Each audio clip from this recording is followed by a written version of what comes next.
حضور علیہ الصلاۃ والسلام سر سے لے کر پاؤں تک مجسم معجزہ ہیں۔ تمام انبیاء علیہم الصلاۃ والسلام کو اللہ نے معجزات عطا کیے، لیکن جو معجزہ حضور علیہ الصلاۃ والسلام کو عطا ہوا، کسی کو ایسا معجزہ نہیں دیا گیا۔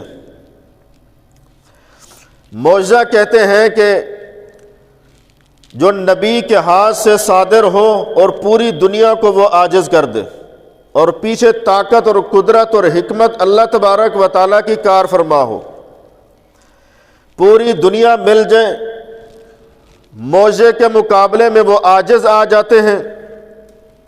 جیسا کہ ساری دنیا کے ڈاکٹر مل جائیں، اسپیشلسٹ مل جائیں، سارے کے سارے سیاستدان سائنسدان مل جائیں، کسی مردہ انسان کے اندر روح نہیں ڈال سکتے، لیکن اللہ کا نبی جا کر کہے قم باذن اللہ، قبر سے انسان کھڑا ہو جائے زندہ ہو کر، اس کو معجزہ کہتے ہیں کہ یہ نبی کے ہاتھ سے یہ فعل صادر ہوا۔ پوری دنیا عاجز ہے، کسی مردے کو زندہ نہیں کر سکتی، لیکن نبی کے ہاتھ سے مردہ زندہ ہو جائے تو یہ اللہ کی قدرت اور طاقت سے ہوا اور نبی کے ہاتھ سے صادر ہوا، اسی کو معجزہ کہتے ہیں۔ ساری دنیا مل جائے، پانی کو ایک جگہ نہیں ٹھہرا سکتے، راستے نہیں بنا سکتے، لیکن موسیٰ علیہ الصلاۃ والسلام کو اللہ تبارک و تعالی حکم کرے کہ اپنی لاٹھی سمندر کے اوپر مارو، دریا کے اوپر مارو، پانی کے اوپر، تو 12 راستے بن جائیں۔ اللہ تبارک و تعالیٰ کی قدرت ہے، طاقت ہے، لیکن نبی کے ہاتھ سے یہ فعل صادر ہوا۔ ساری دنیا مل کر چاند کو 2 ٹکڑے نہیں کر سکتی، لیکن نبی انگلی کا اشارہ کرے چاند 2 ٹکڑے ہو جائے، اسی کو معجزہ کہتے ہیں۔ معجزے کا معنی ہے کہ ساری دنیا عاجز آ جائے، وہ کام نہ کر سکے جو نبی کے ہاتھ سے صادر ہوا۔ اس وجہ سے اللہ تبارک و تعالیٰ نے تمام انبیاء کو معجزات دیے، حضور علیہ الصلاۃ والسلام کو سب سے بڑھ کر معجزات عطا کیے۔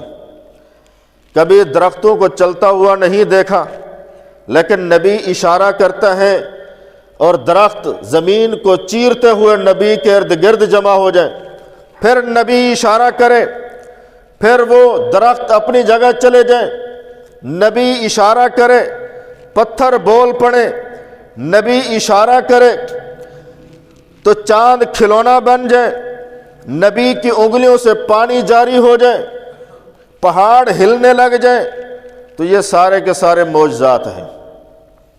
اور مردہ گو نبی کا کلمہ پڑھنا شروع ہو جائے، تو یہ معجزات ہیں جو اللہ تبارک و تعالیٰ نے تمام نبیوں کو عطا کیے، لیکن حضور علیہ الصلاۃ والسلام کو سب سے بڑھ کر معجزات عطا کیے۔ اور سب سے بڑا معجزہ جو اللہ تبارک و تعالیٰ نے قرآن مجید کے اندر اہتمام کے ساتھ بیان کیا ہے، وہ معراج کا معجزہ ہے۔ تو اس وجہ سے اللہ تبارک و تعالیٰ نے حضور علیہ الصلاۃ والسلام کو معراج زمین پر بھی کرایا، عرش بری پر بھی کرایا۔ تمام انبیاء کو معراج زمین پر ہوا۔ حضرت نوح علیہ الصلاۃ والسلام کو معراج طوفان نوح کے اندر معراج ہوا، مگر امتحان کی صورت کے اندر۔ حضرت ابراہیم علیہ الصلاۃ والسلام کو معراج ہوا، آگ کے اندر اللہ نے ڈالا، اللہ تبارک و تعالیٰ نے معراج کرایا، اور وہ معراج تھا مگر امتحان کی صورت کے اندر۔ حضرت اسماعیل علیہ الصلاۃ والسلام چھری کے نیچے ہیں، معراج ہے لیکن امتحان ہے۔ حضرت موسیٰ علیہ الصلاۃ والسلام کوہ طور پر ہیں، یہ معراج ہے مگر امتحان کی صورت میں۔ حضرت زکریا علیہ الصلاۃ والسلام آرے کے نیچے ہیں، یہ معراج ہے مگر امتحان کی صورت ہے۔ حضرت یوسف علیہ الصلاۃ والسلام کو معراج ہوا، کنویں کے اندر، مگر یہ امتحان کی صورت کے اندر ہوا۔ مگر آمنہ کے لال، در یتیم، سرتاج الانبیاء، امام الرسل، فخر الانبیاء حضور علیہ السلام کو اللہ نے زمین پر بھی معراج کرایا، آسمان پر بھی، یہ امتحان کی صورت میں نہیں بلکہ انعام کی صورت میں ہوا۔ تو حضور علیہ السلام کو معراج ہوا، سیر کرائی گئی، یہ امتحان نہیں تھا بلکہ انعام تھا۔ جیسا کہ ایک طالب علم محنت کرتا ہے، امتحانات دیتا ہے، امتحانوں میں پاس ہو جاتے ہیں۔ کچھ بچے ایسے ہوتے ہیں جو ٹاپ کلاس ہو جاتے ہیں، ان کے لیے اہتمام کیا جاتا ہے اور ان کے لیے بڑے بڑے معززین کو بلایا جاتا ہے، اسٹیج لگایا جاتا ہے، پھر ان کے لیے بڑا انعام رکھا جاتا ہے کہ اس نے ڈویژن کو کراس کیا ہے، اپنی کلاس سے یہ فرسٹ آیا ہے، تو اس کو انعام دیا جاتا ہے۔ باقی بچے پاس ہیں لیکن امتحان کی صورت میں، اور یہ بچہ جس کو انعام دیا جاتا ہے یہ پاس بھی ہوا ہے، امتحان بھی اس نے دیا ہے، لیکن اس نے اپنی کلاس کو ٹاپ کیا ہے، اس وجہ سے اس کو انعام دیا جا رہا ہے۔ تو حضور علیہ السلام کو بھی اللہ تبارک و تعالیٰ نے زمین سے آسمان پر بھی معراج کرایا بطور انعام کے۔ تو حضور علیہ السلام کو اللہ تبارک و تعالیٰ نے معراج کیوں کرایا، اس کی حکمت کیا ہے؟ علماء نے لکھا ہے کہ کئی حکمتیں ہیں جو اللہ تبارک و تعالیٰ نے حضور علیہ السلام کو معراج کرایا۔ تو حکمتیں بہت ہیں، اصل حکمت اللہ تبارک و تعالیٰ جانتے ہیں۔ دنیا کے اندر یہ قانون ہے، جب کسی کو کوئی پریشانی لاحق ہوتی ہے تو اس کا دوست اس کو کہتا ہے کہ تجھے میں دیکھ رہا ہوں، تو غم کے اندر مبتلا ہے، پریشانی کے اندر ہے، نوکر کو کہتا ہے گاڑی نکالو، اس کو گاڑی پہ بٹھاؤ، سیر کراؤ تاکہ اس کا غم ہلکا ہو جائے۔ تو جب حضور علیہ السلام پر مشکلات کے پہاڑ توڑے گئے، اللہ کے نبی کے جسم کے اوپر اوجری ڈالی گئی، پتھر مارے گئے، طیف کے میدان کے اندر حضور علیہ السلام کو لو لہان کیا گیا۔ حضرت عائشہ صدیقہ رضی اللہ تعالی عنہا فرماتی ہے کہ جب میں نے اللہ کے رسول سے پوچھا کہ یہ بتاؤ کہ سب سے زیادہ تکلیفیں آپ کو کب پہنچائی گئی، حضرت عائشہ صدیقہ رضی اللہ تعالی عنہا فرماتی ہیں جب میں نے پوچھا تو اللہ کے رسول کی آنکھوں میں آنسو آ گئے۔ فرمایا کہ عائشہ طیف کے سفر کو نہیں بھول سکتا، طیف کا سفر بہت بڑا کٹھن مرحلہ تھا، اور وہاں کے سرداروں نے اپنی مجلس سے اٹھا دیا، بچوں کو پیچھے لگایا گیا، پتھر مارے گئے، جوتا خون سے چپک گیا، لو لہان ہو گیا، نڈھال ہو گیا، کوئی کلمہ پڑھنے والا نہیں تھا۔ تو یہ سفر بہت میرے لیے بہت بڑا مشکل تھا، اتنی تکلیفیں کسی وقت نہیں پہنچائی گئی جو مجھے تکلیف پہنچائی گئی، طیف کے میدان کے اندر سب سے زیادہ تکلیفیں پہنچائی گئی۔ حضرت عائشہ صدیقہ فرماتی اللہ کے رسول کی آنکھوں میں آنسو تھے۔ تو جس وقت اللہ کے رسول نے فرمایا کہ اسی سال مجھے زیادہ تکلیفیں پہنچائی گئیں، اور اسی سال حضرت خدیجۃ الکبریٰ رضی اللہ تعالی عنہا وفات پا گئی، اسی سال چچا ابو طالب وفات پا گیا۔ وہ سال پورا کا پورا دکھوں کا سال تھا، حالانکہ 3 دن سے زیادہ سوگ منانا جائز نہیں، غم کرنا جائز نہیں، لیکن اللہ کے رسول فرماتے ہیں کہ وہ سال میرے لیے عام الحزن تھا، غموں کا سال تھا، اتنے غم کبھی نہیں پہنچے۔ تو جس وقت اتنے غم لاحق ہوئے، اب اللہ تبارک و تعالی اپنے نبی کے غم کو دھونا چاہتا ہے، نبی کی پریشانی ختم کرنا چاہتا ہے۔ اللہ تبارک و تعالی نے فرمایا اے جبرائیل جا، جنت سے براق لے کر میرے نبی کو اوپر سوار کر اور میں اس کو جنت کی سیر کراؤں۔ عرش کی سیر کراؤں، معراج کراؤں، پوری دنیا کی سیر کراؤں، تاکہ میرے نبی کی پریشانی ختم ہو جائے، غم ختم ہو جائے۔ جیسے دنیا کے اندر دوست اپنے دوست کا غم ہلکا کرتا ہے سیر کرا کے، اور دنیا کے اندر اس کو گھما پھرا کے اور اس کو وہ چیزیں دکھا کر دنیا کے عجائبات دکھاتا ہے تاکہ غم ہلکا ہو جائے، آج میں اپنے دوست کا غم ہلکا کرنا چاہتا ہوں، پریشانیاں لاحق ہو گئی ہیں۔ اس وجہ سے اللہ تبارک و تعالیٰ نے اپنے نبی کے غم کو ہلکا کرنے کے لیے، پریشانی ختم کرنے کے لیے فرمایا کہ اے جبریل جنت سے براق لے جا، میرے محبوب کو سوار کر زمین کی بھی سیر کرا اور آسمان کی بھی سیر کرا تاکہ غم ہلکا ہو جائے۔ اللہ نے قرآن مجید کے اندر فرمایا لِنُرِيَهُ مِنْ آیاتنا، میں وہ چیزیں دکھانا چاہتا ہوں جو کوئی نہ دیکھ سکا، میں وہ چیزیں سنوانا چاہتا ہوں جو کوئی نہ سن سکا، میں ایسی جگہ لے جانا چاہتا ہوں جہاں کوئی نبی اور کوئی فرشتہ نہیں پہنچ سکا۔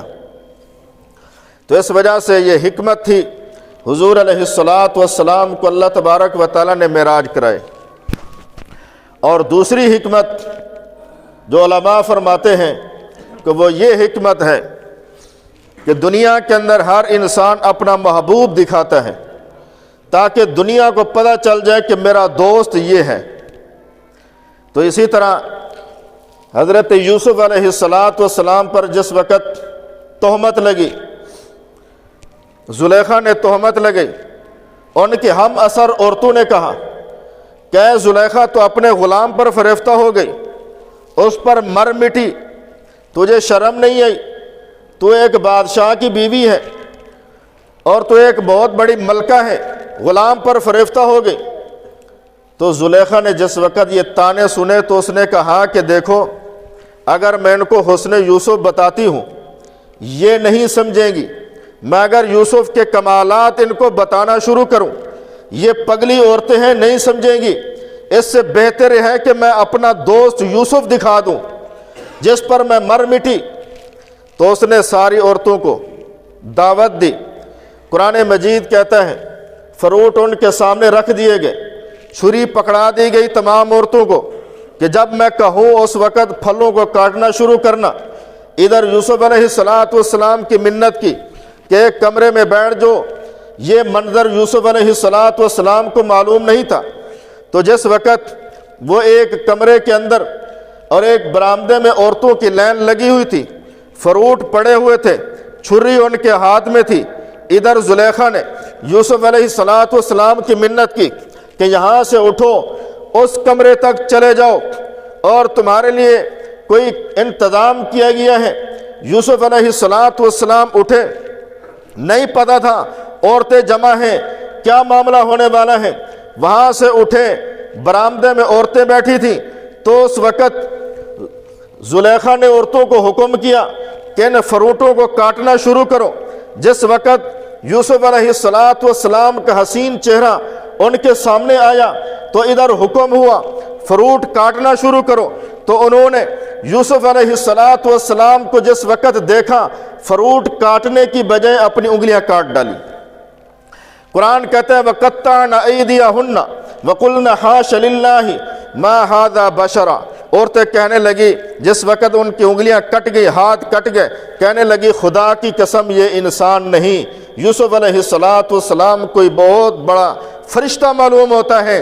تو جس وقت انگلیاں کٹی تو زلیخا نے کہا میں نے تمہیں کہا نہیں تھا کہ وہ عام آدمی نہیں، اس جیسا حسین دنیا کے اندر نہیں، اس وجہ سے میں نے یوسف کو دکھایا ہے۔ تو اللہ تبارک و تعالیٰ نے پوری کائنات کو سجایا اور سجا کر اپنے محبوب کو دکھانا چاہتا ہے۔ تو اللہ تبارک و تعالیٰ نے پوری کائنات کو سجایا، فرشتوں کو حکم دیا قطاروں میں کھڑے ہو جاؤ میرے پیغمبر کے استقبال کے لیے، آج میں پوری دنیا کو دکھانا چاہتا ہوں میرا آخری نبی کیسا ہے۔ جس طرح زلیخا نے یوسف علیہ السلام کو دکھایا اپنی ہم اثر عورتوں کو کہ میرا حسین محبوب کیسا ہے، اللہ تبارک و تعالیٰ نے فرمایا کہ آج میں پوری کائنات کو دکھانا چاہتا ہوں، عرش اور زمین کے مخلوق کو دکھانا چاہتا ہوں میرا محبوب کیسے ہے۔ حضور علیہ السلام کو اس وجہ سے معراج کرایا تاکہ پوری دنیا دیکھ لے کہ اللہ تبارک و تعالیٰ کا آخری نبی محبوب کیسا ہے، تو یہ حکمت تھی حضور علیہ الصلاۃ والسلام کو معراج کرانے کی۔ تیسری حکمت قرآن مجید کے اندر اللہ تبارک و تعالیٰ نے فرمایا وَإِذَا أَخَذَ اللَّهُ مِيثَاقَ النَّبِيِّينَ لَمَا آتَيْتُكُم مِّن كِتَابٍ وَحِكْمَةٍ ثُمَّ جَاءَكُمْ رَسُولٌ مُصَدِّقٌ لِّمَا مَعَكُمْ لَتُؤْمِنُنَّ بِهِ وَلَتَنصُرُنَّ۔ تمام انبیاء سے اللہ نے وعدہ لیا کہ میں تمہیں کتابیں بھی دوں گا، حکمتیں بھی دوں گا، تمہیں نبی بھی بناؤں گا، رسول بھی بناؤں گا، لیکن تم سب کے بعد میرا ایک رسول آئے گا۔ ثم جاءکم رسول، التنوین للتعظیم، التعظیم لرسول اللہ، کہ ایک ایسا رسول ہوگا خاص صفتوں والا ہوگا اور اس کی صفات اعلیٰ درجے کی ہوگی، وہ نبی آخر الزمان پیغمبر ہوگا، تمام نبیوں کا نبی ہوگا، ساری کائنات کا نبی ہوگا، تم سب کے بعد وہ رسول آئے گا، اگر آ جائے تمہاری موجودگی میں لَتُؤْمِنُنَّ بِهِ وَلَتَنْصُرُنَّ، تم تمام نبیوں نے اس پر ایمان بھی لانا ہے اور اس کی مدد اور نصرت بھی کرنی ہے۔ چنانچہ اللہ تبارک و تعالیٰ نے اس وعدے کو پورا کرنے کے لیے تمام انبیاء علیہم السلام کو ایک جگہ جمع کیا بیت المقدس میں، تاکہ حضور علیہ السلام جب ان کے سامنے آ جائیں تو تمام انبیاء اور رسل ان کی تائید کریں اور ان کے پیچھے نماز پڑھیں۔ حضور علیہ السلام جس وقت بیت المقدس پہنچے، تمام نبیوں نے پیچھے نماز پڑھی مقتدی ہو کر، اور امام الانبیاء نے نماز پڑھائی۔ تو یہ اس وجہ سے اللہ تبارک و تعالیٰ نے حضور علیہ السلام کو معراج کرایا تاکہ تمام نبیوں کی ملاقات ہو جائے، اور تمام نبی حضور علیہ السلام کے پیچھے کھڑے ہو کر نماز پڑھیں۔ تو اس وجہ سے اللہ تبارک و تعالیٰ نے فرمایا بہت ساری حکمتیں ہیں، اور اصل حکمت اللہ تبارک و تعالیٰ جانتے ہیں۔ قرآن کہتا ہے سبحان الذی اسری بعبدہ، پاک ہے وہ ذات جس نے اپنے بندے کو رات کے تھوڑے حصے کے اندر سیر کرائی۔ بہت سارے لوگ اعتراض کرتے ہیں کہ رات کے تھوڑے حصے میں کیسے معراج کیا حضور علیہ السلام نے؟ یہ قرہ ناریہ ہے، برف کا قرہ ہے، بہت سارے قرے ہیں، کیسے عبور کیے؟ اور عرش بری کی سیر، جنت جہنم کی سیر، اللہ کے پاس پہنچے، یہ مشکل ہے۔ تو اس وجہ سے اللہ تبارک و تعالیٰ نے لفظ سبحان ذکر کر کے سارے سوالات ختم کر دیے، سارے اعتراض ختم کر دیے۔ فرمایا کہ جب اللہ کا رسول کہے کہ میں گیا ہوں پھر تو یہ سوال بنتا ہے، لیکن جب اللہ کہے کہ میں اپنے بندے کو لے گیا ہوں تو پھر اللہ پر تم اعتراض کرتے ہو، نبی پر اعتراض نہیں ہے۔ اللہ تبارک و تعالیٰ فرماتے سبحان الذی اسری بعبدہ، پاک ہے وہ ذات جو اپنے بندے کو رات کے تھوڑے حصے میں لے گئی۔ اللہ تبارک و تعالیٰ لفظ کن سے پوری کائنات کو بنا سکتا ہے، کیا نبی کو رات کے تھوڑے حصے میں سیر نہیں کرا سکتا؟ سبحان لفظ عربی کے اندر اس وقت استعمال ہوتا ہے جب پوری دنیا کی طاقت ختم ہو جائے، جب کسی ایک کی طاقت بچ جائے اس کو سبحان کہتے ہیں، وہ رب کی ذات ہے، اللہ تبارک و تعالیٰ کی ذات ہے۔ قرآن مجید کے اندر حضرت یونس علیہ السلام کا ذکر ہے، مچھلی کے پیٹ کے اندر ہیں، 40 دن مچھلی کے پیٹ کے اندر رہے، مشکل پیش آ گئی نبی پر، رات کا اندھیرا، مچھلی کے پیٹ کا اندھیرا اور سمندر کا اندھیرا، تو نبی ان اندھیروں کے اندر کہتا ہے لا الہ الا انت سبحانک، کہ اللہ کے علاوہ کوئی معبود نہیں، یا اللہ تو ہی پاک ذات ہے، تو ہی سبحان ہے، مشکل سے مجھے بچا سکتا ہے، مشکل سے نکال سکتا ہے، میری مشکل حل کر سکتا ہے، تو سبحان ذات کر سکتی ہے، اللہ کے علاوہ کوئی ذات ایسی نہیں جو مجھے باہر نکال سکے۔